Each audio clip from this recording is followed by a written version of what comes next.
بسم اللہ الرحمن الرحیم۔ آج ہمارا رسول ہے جی دین کی آخری کتاب۔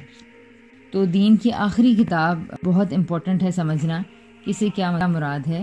دیکھنے میں تو یہ بہت سادہ سی بات ہے کہ یہ دین کی آخری کتاب ہے، ہم سارے ہی جانتے ہیں کہ یہ دین کی آخری کتاب ہے، لیکن پھر اس کا مطلب کیا ہے؟ بہت ساری چیزوں کے بارے میں ہم یہ کہتے ہیں قرآن میں یہ کہاں لکھا ہے، ٹھیک ہے۔ اچھا، پھر اسی طرح جیسے نماز کے بارے میں، روزے کے بارے میں، حج کی تفصیلات کے بارے میں، اس کے بارے میں اللہ تعالیٰ نے کیوں نہیں بتایا؟ بہت ساری چیزیں ایسی ہوتی ہیں، ٹھیک ہے۔ تو اب یہاں پر ہمیں سمجھ لینا چاہیے اس طرح کی تمام باتوں کے لیے اور بھی بہت ساری کچھ اہم چیزیں ہیں جن پہ خود اگر آپ غور کریں اور آپ کے ذہن سے سوال آئے تو پھر زیادہ اچھی بات ہے، اس لیے میں ان 2-3 ایگزامپلس کو بول بھی نہیں رہی کہ وہ کہاں ہیں، ٹھیک ہے جی۔ تو جب اس طرح کے مسائل سامنے آتے ہیں اور ہم کہتے ہیں کہ قرآن میں تو یہ کہاں لکھا ہے، کہاں ہے قرآن میں، ٹھیک ہے، تو وہاں پر ہم نے یہ نوٹس کرنا ہے کہ یہ ذہن میں رکھنا ہے کہ قرآن ہے وہ دین کی پہلی کتاب نہیں ہے بلکہ دین کی آخری کتاب ہے۔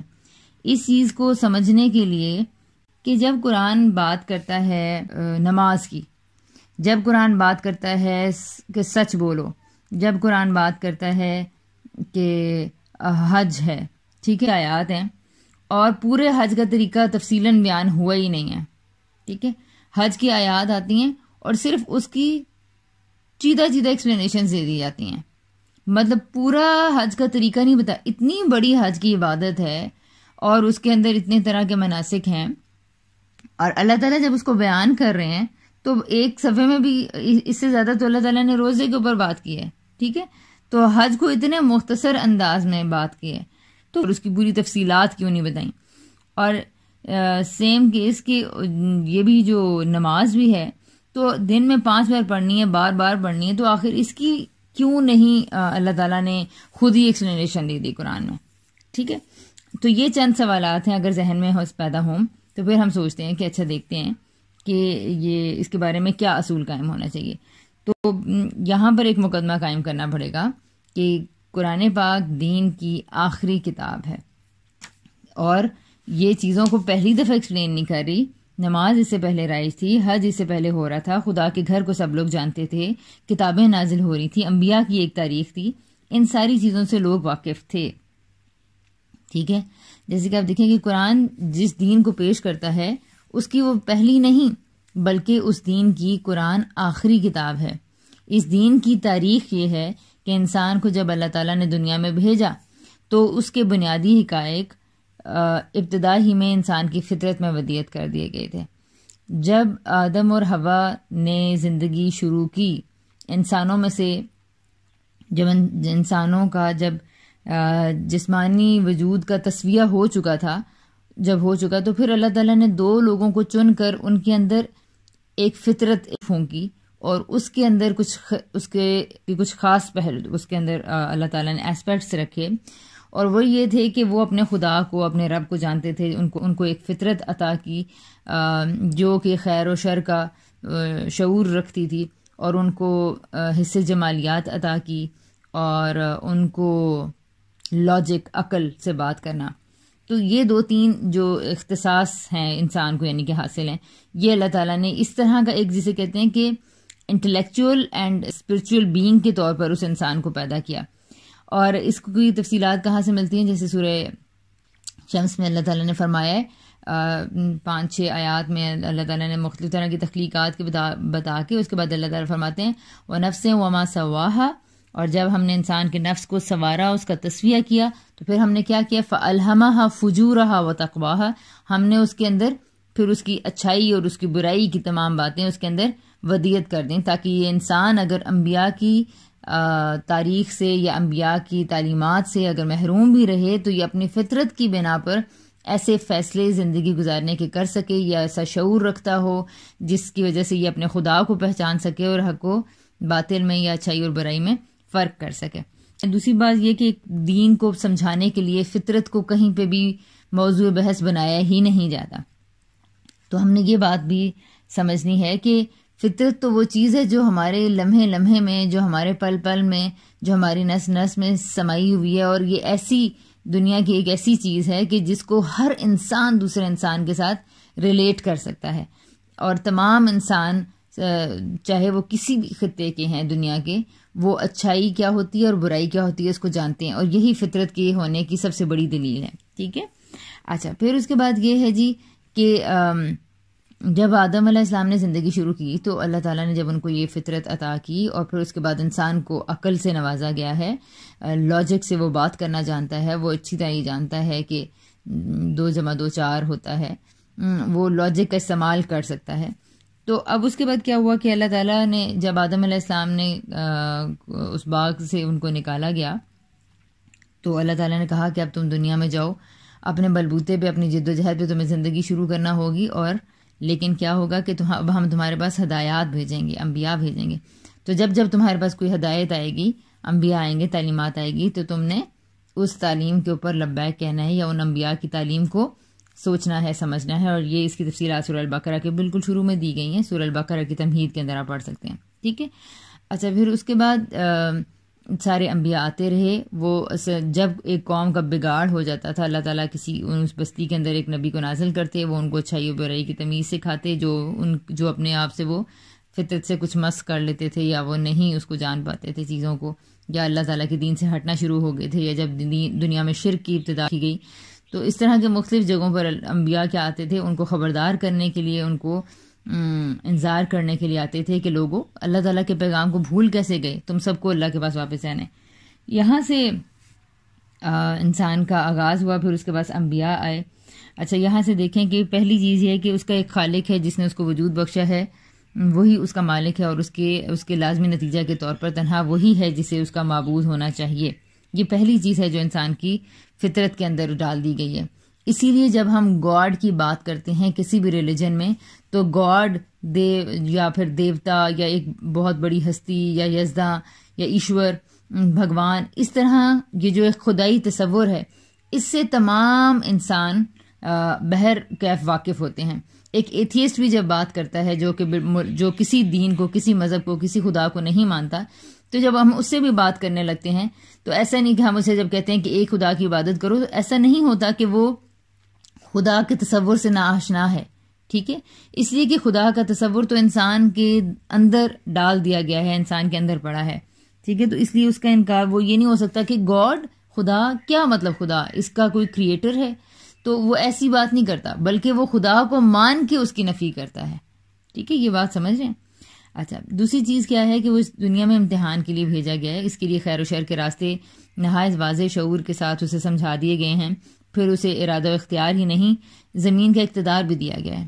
یعنی زمین کی بادشاہی انسان کو سونپی گئی ہے کہ اب تم یہاں پر اپنے لیے رہو گے، جیو گے، بسو گے، نظام بناؤ گے، اس کے وسائل سے فائدہ اٹھاؤ گے، اور اپنی بود و باش کا انتظام کرو گے.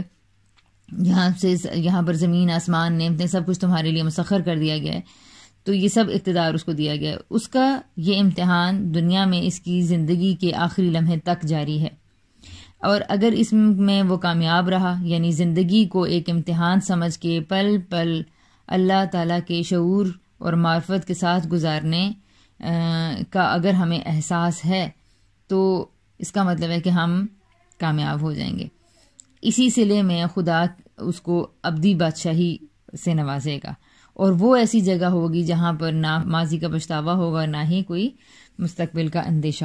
تیسری چیز کیا ہے جی کہ انسان کی ضرورتوں کے پیش نظر اس کا خالق، جو میں پہلے بتا چکی ہوں کہ اللہ تعالیٰ اس کو انبیاء کے ذریعے ہدایات بھیجتے رہیں گے تاکہ وہ گمراہ نہ ہو، اور تاکہ اس کو اللہ تعالیٰ کی باتوں کو سمجھنے میں آسانی رہے اور زیادہ بہتر سے ریمائنڈر مل جائیں. اور پھر صرف انبیاء ہی نہیں بھیجے، بلکہ اللہ تعالیٰ نے ساتھ کتابیں بھی نازل فرمائیں. اور یہ خاص اللہ تعالیٰ کا ایک کرم ہے کہ اللہ تعالیٰ نے انسان کے لیے، انسان کی ہدایت کے لیے اس کے پاس انبیاء اور پھر اس کے بعد کتابیں بھیجی. تو یہ کتابیں کوئی بوجھ نہیں ہیں، بلکہ یہ کتابیں تو سراسر خدا کی ہمارے اوپر عنایت ہے، کیونکہ اللہ تعالیٰ صرف فطرت میں یہ ساری باتیں ڈال کر بھی انسان سے آپ دیکھیں ابھی بھی تو اس دور میں بھی تو بہت سارے لوگ کتاب کے بغیر ہی زندگی گزار رہے ہیں. مطلب قرآن کو کتنے لوگ ہیں جو ہم میں سے پڑھتے ہیں، سیکھتے ہیں، سمجھتے ہیں. زیادہ تر لوگ تو صرف اپنی فطرت کی رہنمائی پہ ہی چل رہے ہیں. کچھ برا کرتے ہیں تو ان کا ضمیر ان کو کچھ اوکے لگاتا ہے، کچھ اچھا کرتے ہیں تو وہ سمجھتے ہیں کہ ہمیں خدا ہمارے کی طرف سے ریوارڈ ملے گا. تو ادروائز قرآن کو پڑھنے والے کتنے لوگ ہیں؟ آٹے میں نمک کے برابر بھی نہیں ہیں. تو یہ تو لیکن یہ ہے کہ وہ انسان جو کسی جگہ پہ آ کے زندگی میں پھنس جاتا ہے، اٹک جاتا ہے، تو اور وہ چاہتا ہے کہ مجھے صحیح سے پتہ چلے کہ اللہ تعالیٰ تو کیا ہے، تیرا دین کیا ہے، ہم کس طرح سے تیرے صحیح بندے بن سکتے ہیں. تو ایسے لوگوں کو شوق جب لگتا ہے تو وہ اللہ تعالیٰ کی کتابوں کی طرف پلٹتے ہیں اور دیکھتے ہیں کہ اللہ تعالیٰ نے کتابوں کی ایک تاریخ ہے جو ہمارے سامنے پڑھی، اور پھر ان سے انسان کی بہتری کا عمل کافی تیز ہو جاتا ہے. تو یہ تیسری چیز تھی جی کہ اللہ نے انبیاء اور کتابیں نازل فرمائیں. اچھا، پھر اس کے بعد یہ ہے کہ چنانچہ قرآن کی اس دعوت کے پیش نظر جن مقدمات سے شروع ہوتی ہے جو قرآن کی دعوت ہے، تو اب قرآن جب کوئی بات کرے گا تو پہلی چیز ہے وہ کہاں سے بات شروع کرے گا، بات سے کہاں اٹھائے گا کہ بنیادی برائیوں اور اچھائیوں کو انسان جانتا ہوتا ہے. ٹھیک ہے، یعنی فطرت میں اس کے حقائق موجود ہیں. پہلی بات یہ ہے کہ قرآن، اس دن آپ لوگوں نے ڈسکس کیا تھا نا کہ تو کیا ہم باہر سے کوئی چیز نہیں لیں گے؟ تو میں نے کہا تھا نا کہ نہیں، ایسا نہیں ہے. ہم کچھ ایسی چیزیں ہیں جو قرآن سے باہر پڑی ہوئی ہیں، مان رہے ہیں، لیکن وہ باہر کی چیزیں اس لیے نہیں ہیں کہ قرآن ان چیزوں کے اوپر ہی کھڑا ہے. مثال کے طور پر پہلی چیز فطرت کے اندر جو حقائق ہیں، یعنی معروف کیا ہے اور منکر کیا ہے، اس سے ہم سب لوگ واقف ہیں. یعنی اس کو جتنا ایک انسان ریفائن کرتا چلا جاتا ہے اس کی یہ سینس اتنی ہی زیادہ ریفائن ہوتی چلی جاتی ہے.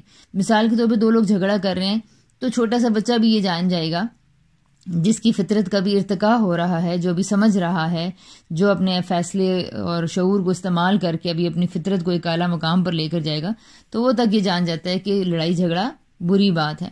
اچھا، پھر اسی طرح مثال کے طور پر جھوٹ بولنا، ناپ تول میں کمی کرنا، گھٹیا مال کسی دوسرے کو دے دینا، کسی بھائی کے پیچھے سے اس کی غیبت کرنا، چغلی کرنا، کسی کے بارے میں برا سوچنا، ہم سب یہ جانتے ہیں کہ یہ وہ تمام باتیں ہیں جو کہ ہم خود سے جانتے ہیں کہ یہ بری باتیں ہیں.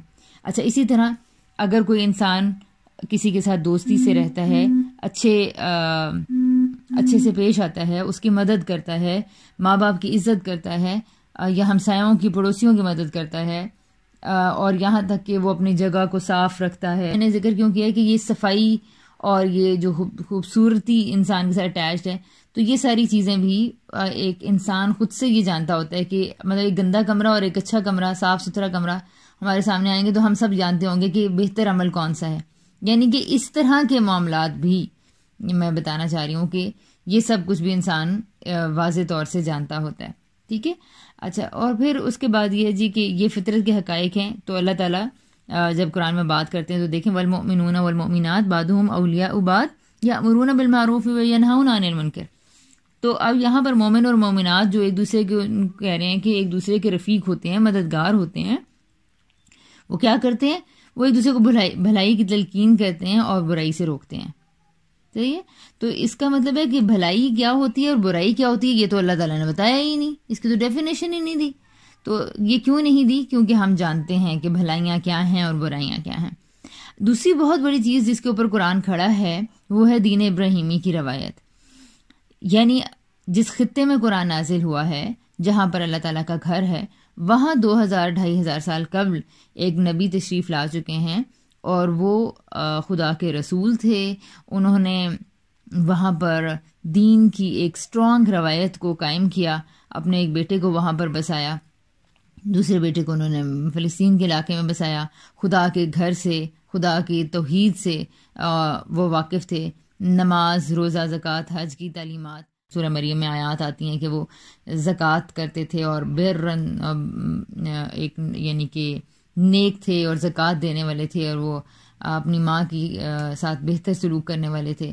تو یہ ساری جو باتیں آ رہی ہیں یہ ہمیں بتا رہی ہیں کہ نماز اور زکوٰۃ کے تصور سے سارے لوگ پہلے واقف تھے. پھر اسی طرح حج کی تو ساری روایات پہلے بھی اچھی طرح لوگ ان سے، حج کی روایات سے اور حج کی جو مناسک ہیں ان سے واقف تھے. تو یہ ساری چیزیں کیا ہو رہی ہیں یہ، اور بلکہ آتا ہے کہ تمام انبیاء کو اسی طرح حضرت جبرائیل علیہ السلام نے نماز سکھائی تھی، اور اسی طرح نمازوں کے 5 اوقات ہی رہے ہیں پہلے. لیکن بہرحال یہ اسٹیبلشڈ فیکٹس ہیں. تو پھر اس کے بعد ہے جی کہ اس کے بارے میں دیکھ لیں کہ اللہ تعالیٰ نے دین ابراہیمی کی روایت بار بار اچھا پھر اسی طرح اب تو یہ بہت پیچھے بات چلی گئی. پچھلی دفعہ جب میں نے قرآن اور احسان پڑھایا تھا تو تب میں نے صرف اتنی بات ہی کہی تھی کہ تورات اور انجیل کو قرآن ریفر کرتا ہے اور ان کی تعلیمات کے اوپر کھڑا ہے اور اسی لیے ان کا مہیمن بنا ہے. اور تو اس پہ بہت تعجب ہوا تھا کہ کیا ہمیں پچھلی کتابیں بھی دیکھنی چاہیے.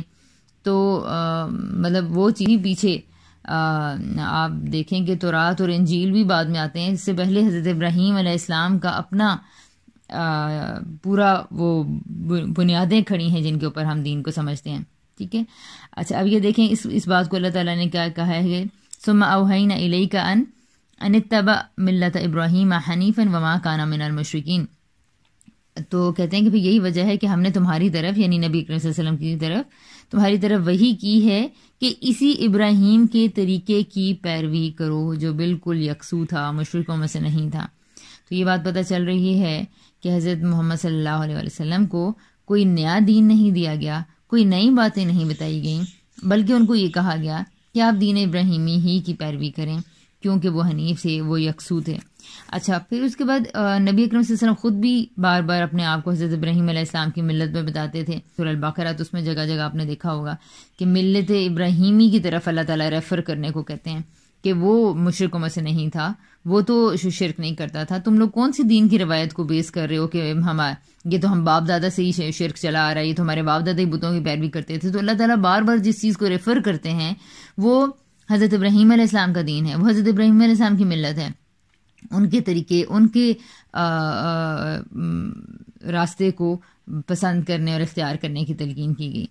تو یہ اس کی بہت زیادہ تفصیلات ہیں اور پورے قرآن میں بکھری ہوئی ہیں جگہ جگہ پہ کس طرح دین ابراہیمی کو قائم کرنے کے لیے کہا گیا. اور نبی اکرم صلی اللہ علیہ وسلم بھی صرف دین ابراہیمی کی تجدید کرنے کے لیے آئے تھے. جو چیزیں غلط تھیں ان چیزوں کو آپ نے ٹھیک کر دیا. اسی لیے حج کے مناسک کی تفصیلات نہیں آئیں.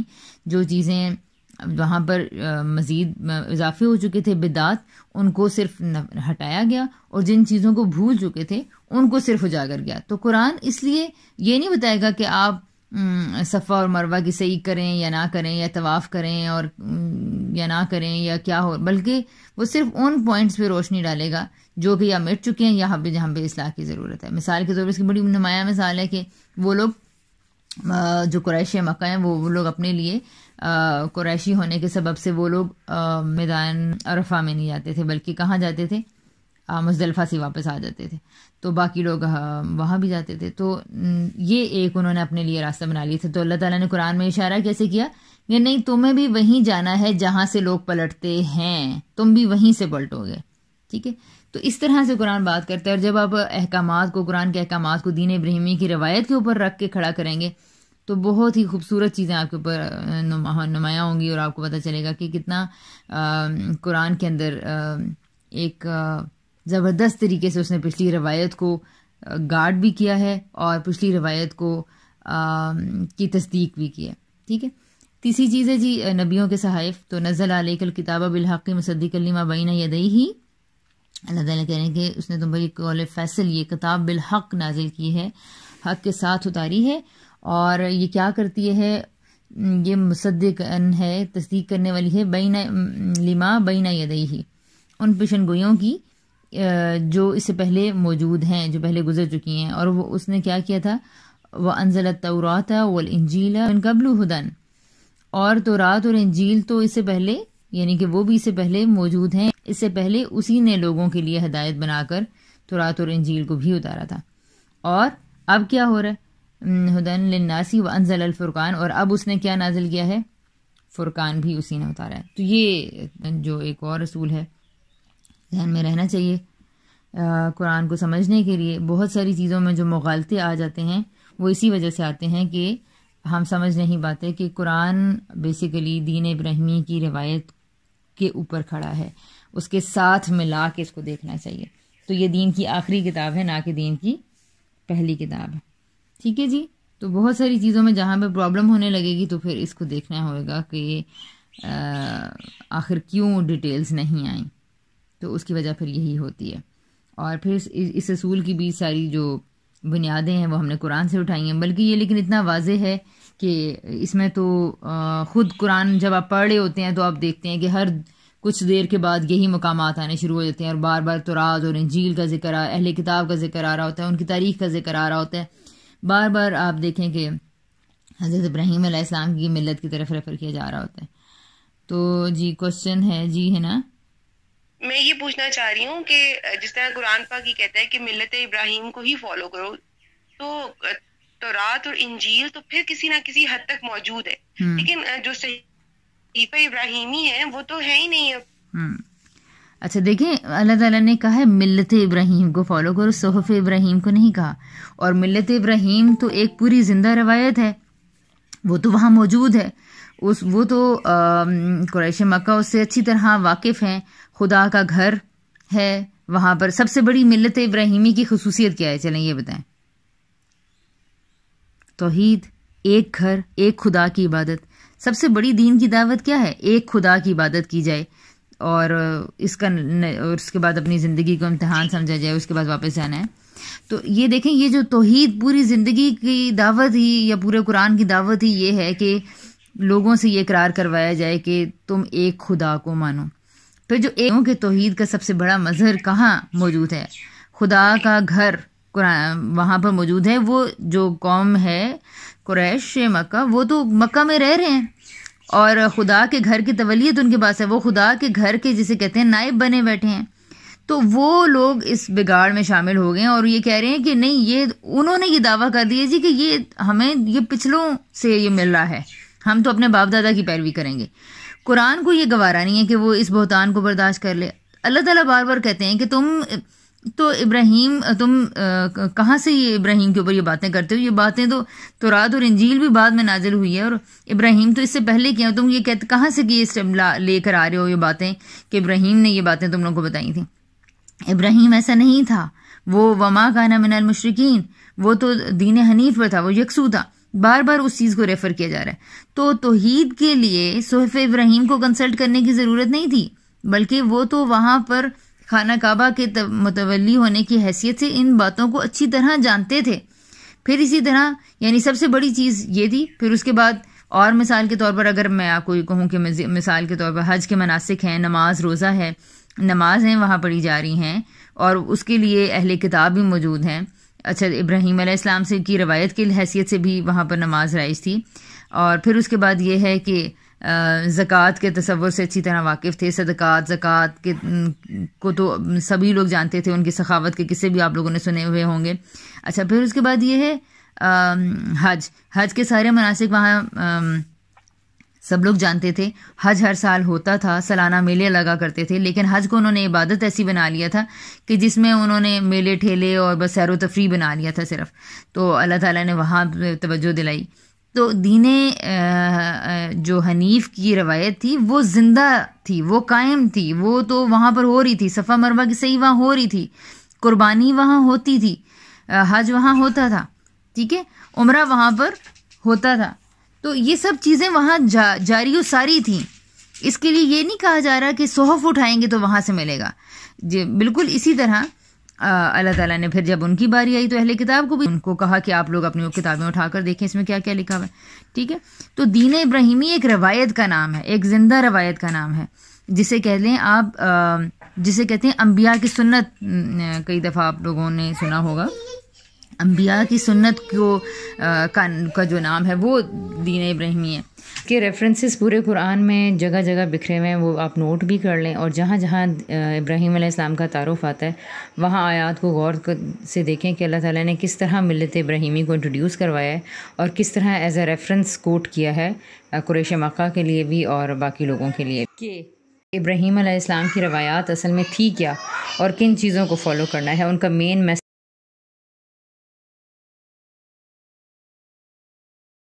اچھا جی، تو آگے ہے سوال یہ کہ حنیفن کو ایکسپلین کر دیں۔ حنیفن حنفا سے ہے اور یکسو ہونے کو کہتے ہیں، ایک یک جہت اور ایک خدا کی عبادت میں، یعنی کوئی دائیں بائیں، کوئی فائدہ، کوئی مفاد، کوئی شرک، کوئی بدعت، کوئی کجی، کوئی اس طرح کے راستوں سے بالکل ہٹ کے ایک خدا کی، خالص ایک خدا کی عبادت کرنے والے۔